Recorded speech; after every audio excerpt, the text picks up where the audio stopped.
Yes, and Emma, tell us your story. You started using sunbeds when you were pretty young, actually. Yeah, I was about 16 when I first started using sunbeds. It probably wasn't illegal at that stage, was it? No, I don't think it was illegal at 16. Obviously, it is now. Yeah. But equally, no one asked me my age or asked for any proof of my age. I used them a few times every now and again, and then for the next couple of years then, before going on holiday, I'd go and get a base tan, which is what the kind of theory was back then, going and get a base tan before you go on holiday to protect your skin. We know now that that's not the right thing to do, but that's what I used to do for a few years. I then went to fake tan because in my early 20s I realised that's not for me. Started to be more aware of the dangers, so kind of made that switch. However, then at 23, ironically, I was applying sun cream and noticed a mole on my stomach that had changed, got that checked out, and unfortunately it was melanoma. Susanna, how common is Emma's story?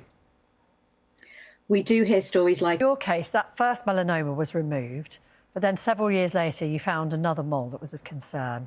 Yeah, I was having my checkups with my dermatologist, and I was pregnant at the time with my second child, and we noticed another mole just on the side of my stomach that was concerning. We made the decision not to remove whilst I was pregnant because there were obviously additional risks then during pregnancy, waiting until I'd given birth. At that point, we didn't know if it was going to be melanoma or not. Once I'd given birth, I did have it removed.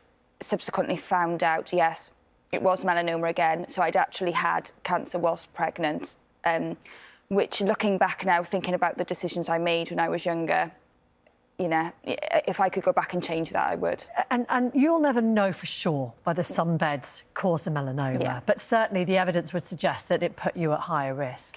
What would your message be to young people listening now? Because I know, and I've got teenagers, children entering their early 20s, who I don't think fully understand the dangers of both being out in the sun without protection, but also sunbeds as well. What would your message be?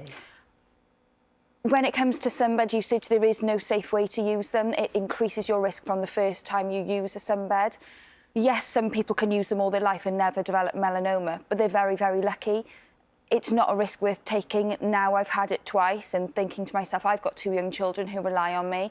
They are my priority, and I've made decisions that potentially have led to this melanoma. As you said, I may have had melanoma all along, even regardless of sunbed usage. However, evidence does show it increases the risk, and it may be that it sped up that process for me.